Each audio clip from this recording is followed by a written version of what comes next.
Okay, today's session is about compaction. So, if bearing capacity of soil is less than the required value at the site, so for that situation, there are only two solutions.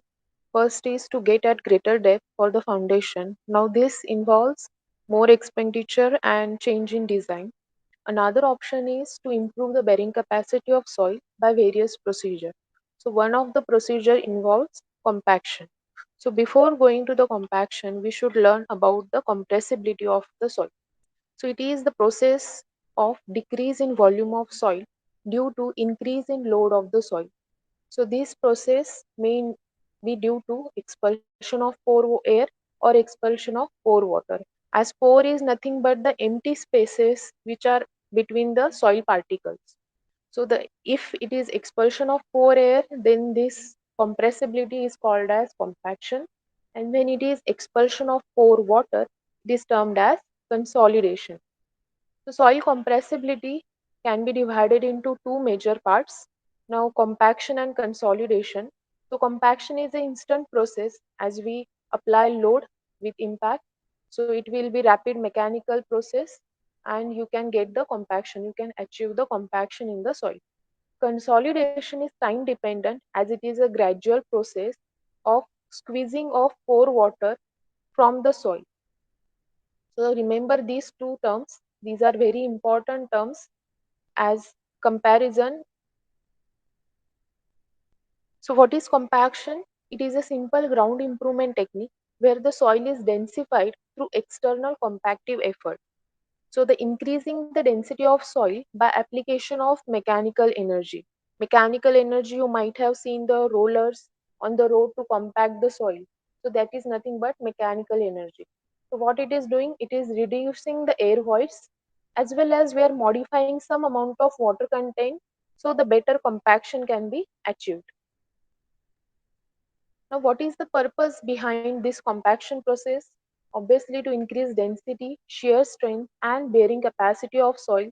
So, this is required in case of soil stability or soil improvement. Next is decreasing permeability of soil, which is required in case of any water retaining structures or earthen dams. Next, to reduce the settlement of the structure after construction, to reduce the danger of piping.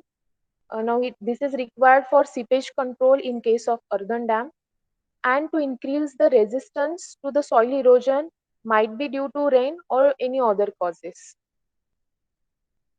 So what are the effects of soil compaction on the soil properties? So first understand this diagram. It is called as compaction curve. This you can get from the laboratory test on a soil.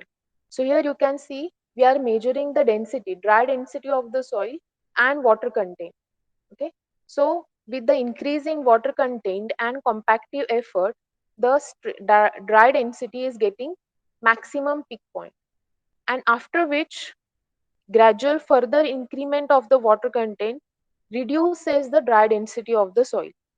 Okay, so here in the start when loose soil is there, soil structure as it is shown, it is might be flocculated or honeycomb structure, and when we do the compaction, the soil particles are getting arranged in a dense manner or dispersed structure. Okay, so here soil structure is getting converted. Next comes permeability. Now as permeability depends on the voids present in the soil, and due to compaction these voids are getting reduced, so permeability will get decreased. Next is shear strength. As shear strength is increasing with the density or bearing capacity of the soil, so it is good thing. Then it is also helpful to control the swelling and shrinkage of the soil. So these are the effect of compaction on properties of the soil. So what are the factors which affect the compaction? So first we'll learn about the type of soil.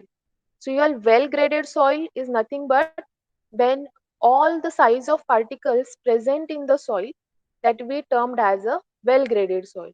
And uniformly graded means when one size of particle, for example, if we take 2 mm, so more about all the soil particles are in range of 2 mm. So what will happen here in uniformly graded, the voids will be more as there is no other size to fill up that void. So we can conclude that well graded soil can be compacted at a better density rather than uniformly graded soil. Next factor is amount of compaction. Obviously, the effect of increasing compaction energy will result in increasing the maximum dry density. Okay, it is also called as MDD, and decreasing the water content of the soil. So water content, as we learn in the compaction curve, in the start, addition of water content act as a softening agent and helps the particles to move another during the compaction, which can achieve a better orientation and better dense structure. So initially, with the water content, the density goes on increasing, and after which the further addition of water content decreases the density. So this is how water content affect the compaction. And then comes admixtures. So addition of certain admixtures to soil for modification in compaction properties is done. Most famously used is calcium chloride, which is a chemical admixture. Now, what are the field methods of compaction? So these are categorized into three major parts, that is vibration, rolling, and rammer. Rammer is nothing but the impact. Okay. So vibration is further divided into hand operated vibration machine, motorized vibration machine, rollers you might have seen in the road construction sites, that is smooth wheel roller is there, pneumatic tire roller is there, and ship foot roller is there. Depending upon the soil condition, you will decide which type of roller will give us better compaction. Next, rammer. So in this case, dropping weight with huge machines is applied, and pneumatic case again it is type of machine. So these are all field compaction method. In the next session, we will see laboratory compaction methods. Thank you.